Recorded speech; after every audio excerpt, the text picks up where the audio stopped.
It's tempting to make some sort of wine-based pun and talk about a vintage performance here through the wine fields of Beaujolais, but I'm not going to do that. Instead, I'm going to focus on a fantastic finale to a blistering stage and a fascinating race all round. And in Demi Vollering, another champion performance.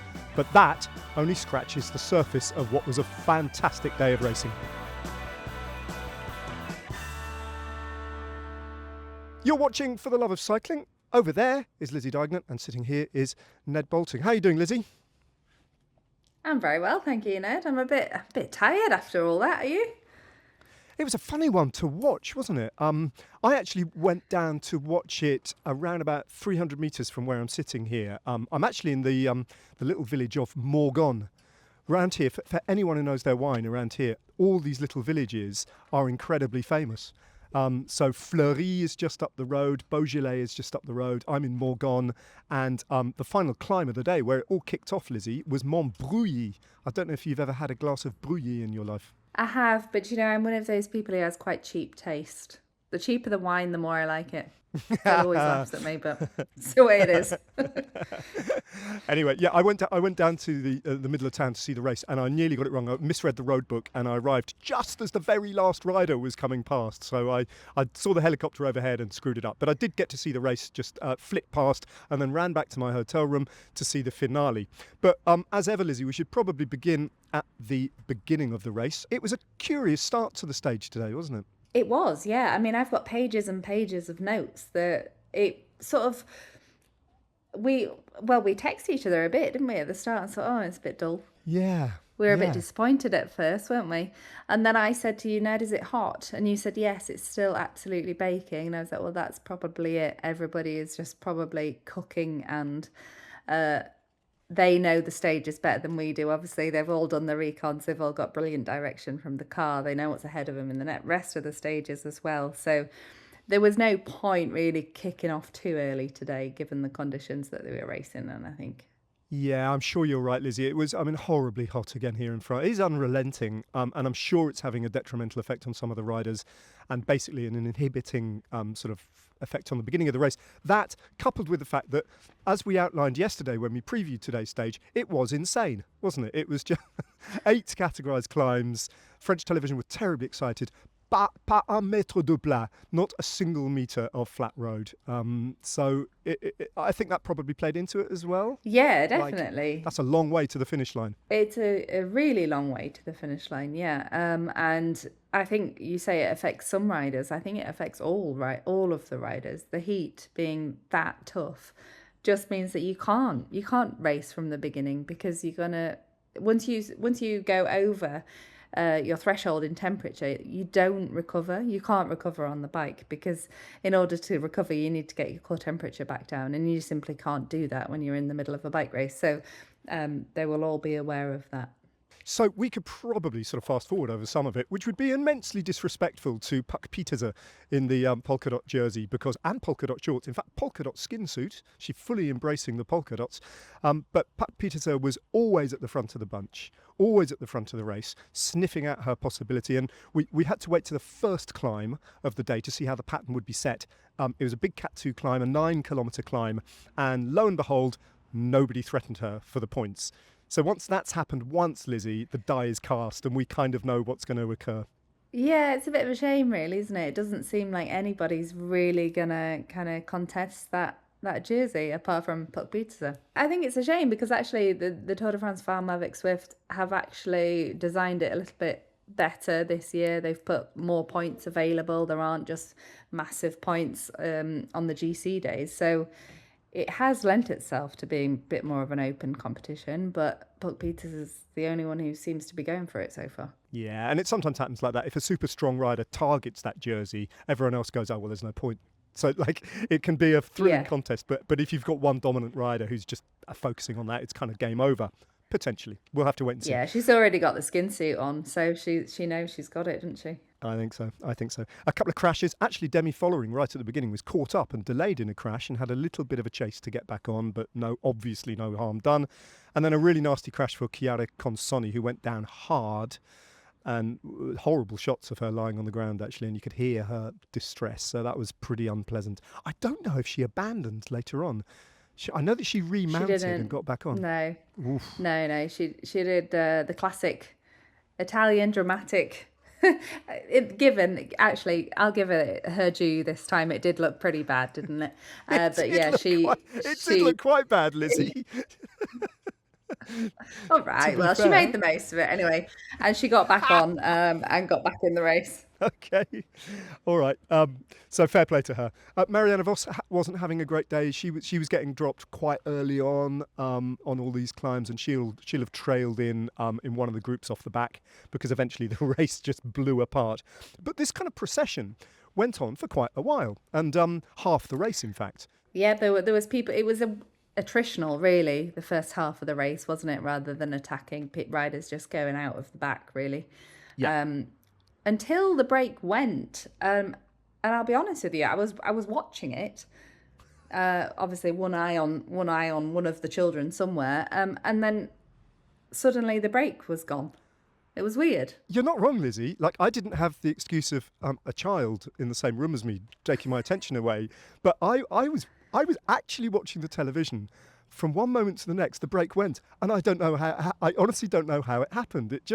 I guess it was just the cumulative effect of all these attacks, and suddenly the elastic went, and you had a group of 19 riders off the front. Just magic. Yeah, it was just magic, yeah. And like you say, the elastic finally snapped, because there was lots of attempts, particularly by, like, Fisher Black. She got a little bit of a break at one point, 15 seconds, she got a gap, but there was never really the correct combination of riders for it to be able to go away. But actually, there was some big hitters who ended up being in the breakaway. Yeah, I mean, absolutely. The world champion was in there. Valieres, Pieterse was there.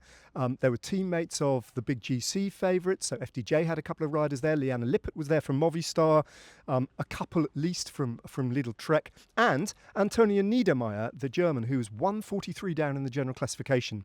And that was kind of when FDJ started riding, just to limit the time gap, and she hovered around having a virtual lead in the general classification for quite a long time, as the race effectively, weird as it sounds, it kind of sprang into life and then stabilised completely, didn't it? We had this steady time gap that was being controlled by FDJ and then Movistar, as they picked up some riders who'd been dropped. So those two teams were kind of controlling things, all really with the last two climbs in mind. Yeah, I mean, FDJ did the lion's share of the work. They really did. They didn't. Sometimes we see that kind of game playing going on. Ultimately, it was Reusser's responsibility to close the gap, or to limit losses in that situation. But FDJ weren't going to cut off their nose to spite their face. They were going to take the race on. They clearly had a plan before this stage, that they wanted to deliver Demi for the victory in this stage and make it a real GC day. They used up their riders perfectly across the stage, whereas I think Movistar were playing catch up a little bit. It was only when riders came back to Marlen that they were able to use her. They had Lippert in the front. She's a brilliant rider, and a great rider to have up front, because she was one of the only riders in Movistar who would be able to survive those climbs. There's no point having anybody up the front who's not a strong rider. At first I looked and I thought, oh gosh, why is Lippert left? Reusser, that's a bit dangerous to leave her so isolated. But actually they knew the course better than me, surprise, and realised that they were going to need Lippert there up in the final. Yeah, and that is pretty much what happened. It was the penultimate climb where it exploded then. Demi Vollering had kind of got the best out of Evita Musique. And was it Célia Géry who intervened again, your favourite rider? Géry. Wow. She was unreal. So she gets onto the climb, Ned, and one by one, she starts dropping people. So Géry leads out onto the climb. She drops Anna van der Breggen to begin with. Then we see Cabol go. Then we see Pauline Ferrand-Prévot go. And then we see Blasi go. It's not a bad list, that, is it? It's not a bad list. She's done that damage before Vollering's even got on the front. So that's pretty exciting to hear that in your radio as Vollering because she'll be hearing who's popped. Then Vollering goes over the top, and the only people that can follow her are Cassia, Reusser, and Isabel Holmgreen. Yeah. The accelerations of Vollering on the steep section also pop Elisa Longo-Borghini, and those four crest over the top together before eventually we see them catch the remnants of the breakaway. Yeah, but those riders who were able to stay with Demi Vollering properly stayed with her, didn't they? There was no point at which they looked in too much trouble, and Vollering was going very, very deep, and I think that bodes really well for the rest of the race. And it played out all the way to the finish line as well. It did, but what was impressive from Vollering was she wasn't deterred at any point. She rode the front of the climb and accelerated from the front. She never dropped back to look at anyone's face or to see what damage was being done. She just sat on the front, accelerated, looked under a wheel, saw they were still there, and it didn't bother her. She just kept on going, which shows a lot of confidence, because she did it again on the final climb. She was in control of the race. She wasn't waiting for Reusser or Cassia to do anything. It was like she had a clear plan, and it really didn't matter to her what everyone else was doing. I think that Demi Vollering is really suited. Well, she's suited. She's just a multi-tool, isn't she? She's suited to so many different stages that you can't really pin her down. But she is. She's very well suited to stages like today, and Reusser probably isn't. So I think the fact that Reusser was able to live with her on the steepest parts with those wild accelerations shows that she is in really good form. Kasia Niewiadoma is also in outstanding form, but you kind of associate her with these kind of races, don't you? Yeah, Cassia is more suited to the steep sections than Reusser would be. And Cassia and Vollering did put sort of 5-10 metres into Reusser over the top.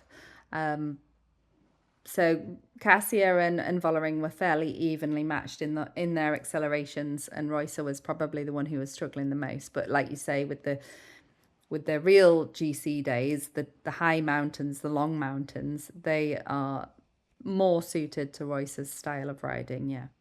This episode is brought to you by Thriver, the at-home blood testing service that gives you a clear picture of what's going on inside your body.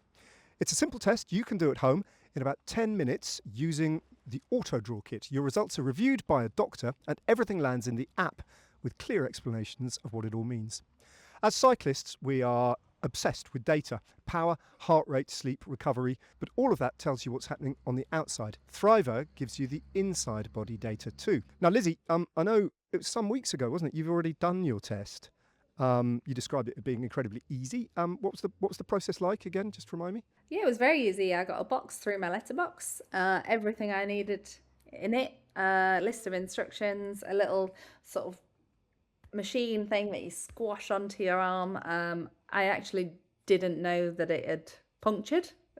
So that's how painless it was. I wasn't sure if the blood was going to come out, but it did. And then you see it fills the little vial. Before doing that, though, you do like a questionnaire about your health and what you're looking to get. So because of that questionnaire, I got certain different vials that I had to fill. I then put it into the box, put my label on it, date of birth, a couple of details, and sent it in. It didn't need to be recorded post, actually. Just popped it in the letterbox and waited to get my results. And I got a little sort of notification on my app that my results were in a couple of days later. So as easy as that.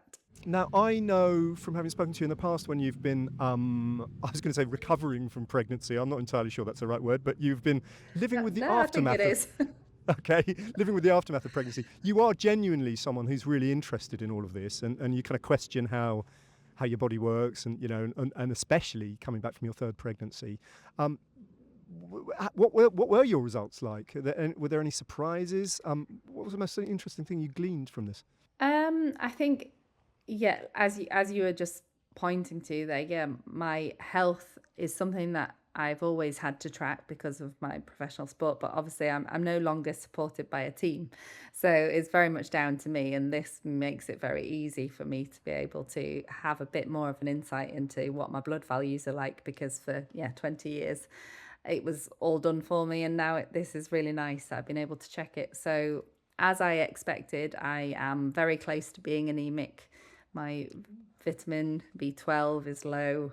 All of the things that you would expect in postpartum situation, but the results made me think, actually, I need to take it more seriously, and I do need to take my iron, and I do need to take my B vitamins, because the fact that I'm so fatigued because I'm not getting the proper sleep that I would normally get, I shouldn't just accept it. There are actually things that I can do to help myself. And it's just been a bit of an incentive for me to actually take my health a bit more seriously, because sometimes you think, oh, postpartum, it's an inevitability that I'm going to be exhausted, that my hair's going to fall out, all these other glamorous things, but I can actually do something about it by taking some vitamins.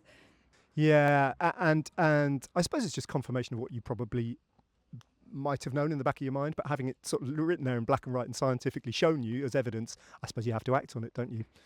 Yeah, but it's also reassuring as well to know that there's nothing underlying going on. There's nothing serious. There's nothing else popped up in the test that I need to be worried about. Yeah. I just need to be a bit more disciplined. You need to remind me in France now to take my iron. I'm terrible. I always forget. Have you taken your iron, young lady? All right, I will do that. Okay, so basically, it's given you really useful insights into your health, and most importantly, well, not most importantly, just as important, it was incredibly simple to do, wasn't it? Yeah. Yeah. Okay, well, if you're the sort of person who likes knowing what's going on with your body, Thriver gives you that visibility. Use code LOVERCYCLING at checkout for 20% off.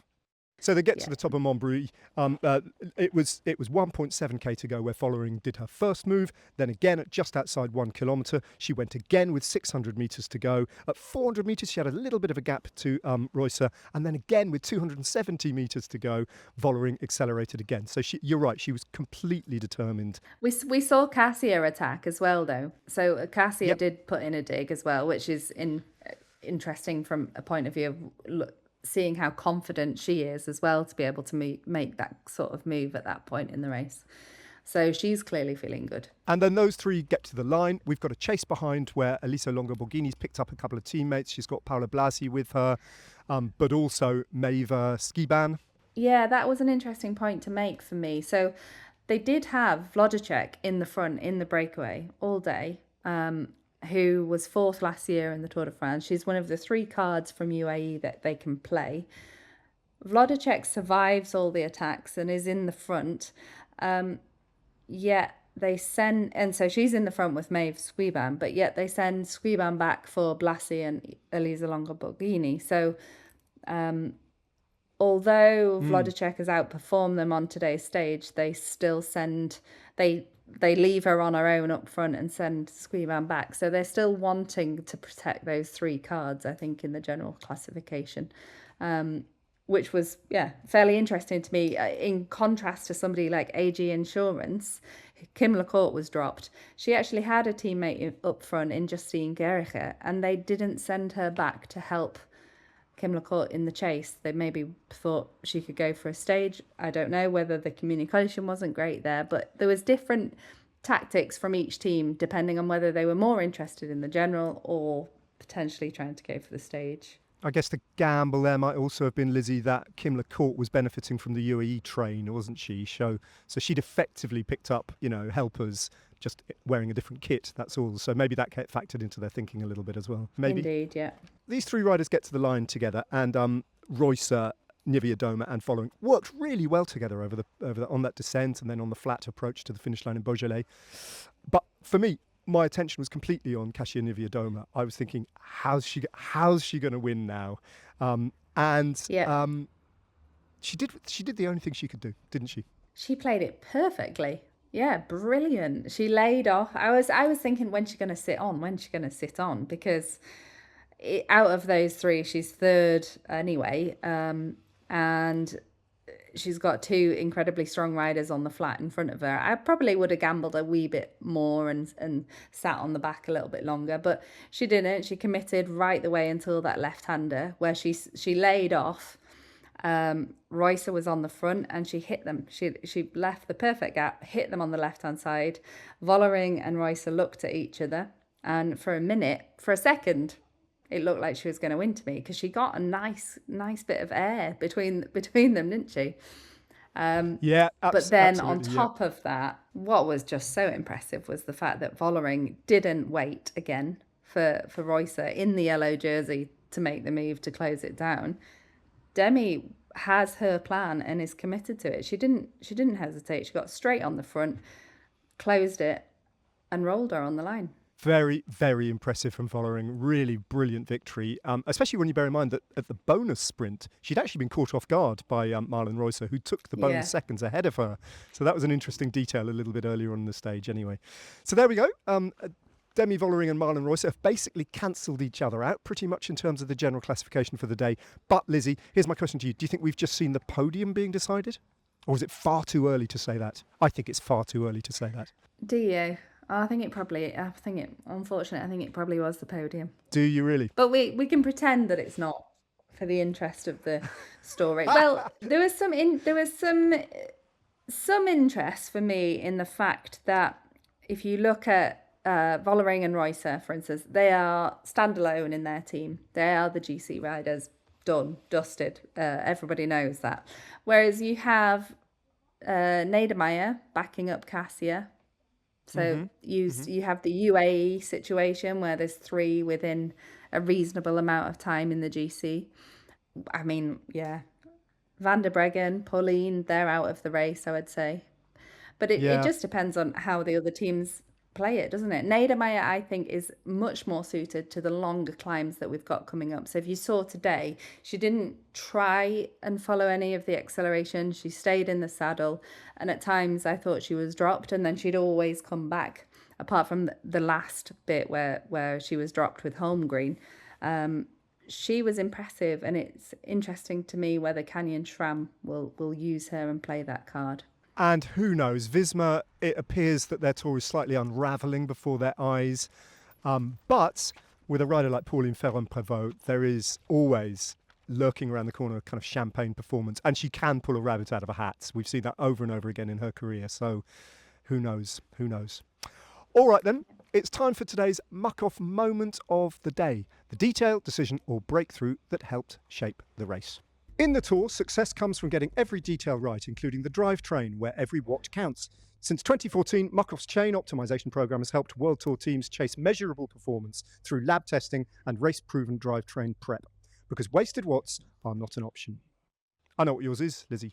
You've given me forewarning of yours, but it will come as no great surprise to people who've been following this podcast that once again, you have gone for your favourite French rider. I have. I'm a super fan. Chérie. I mean, to be able to have an instruction that you need to lead out Vollering, okay, that's possible. But then to do half of the damage that we were expecting Vollering to have to do is really quite something.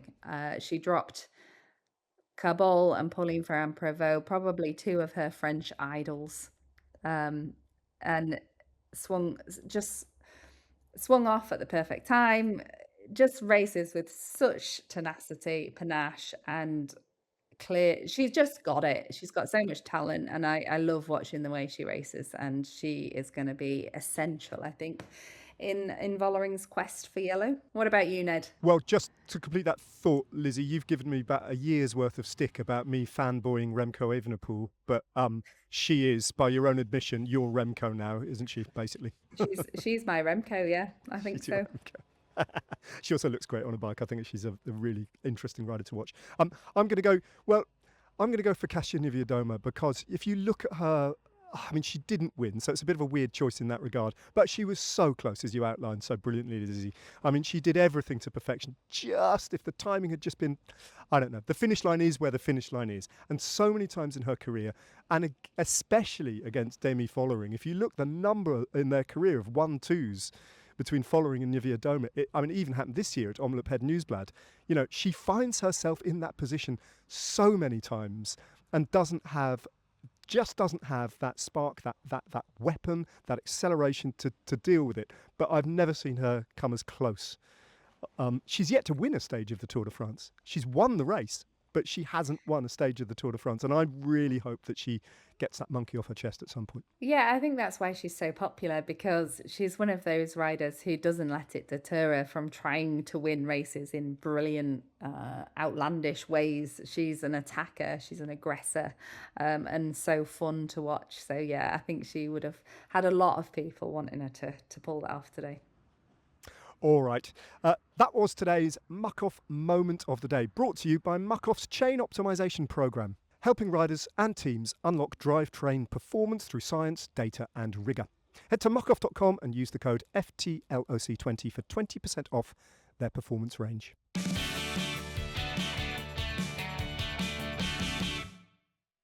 Hi cycling fans, I'm Joss Butler. I host For the Love of Cricket alongside Stuart Broad. I hope you're enjoying the Tour de Femmes. We've just recorded an exclusive interview with recently retired England legend Ben Stokes. So after you're done with this episode, go and find For the Love of Cricket on YouTube, Spotify or wherever you get your podcasts. Tell us about stage 6, Lizzie. It's Mont Brouilly to Tournon-Serron. I'm going to get destroyed for my accents during this podcast. I'm ever so sorry. Our listeners and our viewers are lovely people, Lizzie, and they will not give you any stick in the comments section. Thank you. I am trying my best. It's hilly, 6 categorized climbs, flat last kilometre. That's what I've put in my notes. But it finishes along the Rhone. So we can imagine what the finish line's going to look like. But I watched like a video overview of it, and you can see again it's very similar to today. Twisting, turning, not many meters of flat. Slightly easier than today, I would say, but it's long. Not dissimilar. 153k. Yeah, exactly. Yeah, and it's bound to be hot. And you've packed your suitcase. You're getting on an aeroplane, coming back out to France tomorrow, Lizzie. You'll be back on the ground. Unbelievably, you sent me a message this morning saying, "Do I need to pack a jumper?" The answer, Lizzie, as you can probably tell by the sweat on my t-shirt, is no. You don't need a jumper. No jumpers. Well. No. I'll hold you to that, Ned, because I'm going to be standing on top of one too at a certain point. So it'll be scorchio, I promise you. It'll be scorchio. Cheers, Lizzie. All right. Bye-bye, everybody. Let's pick it up again tomorrow. Ed.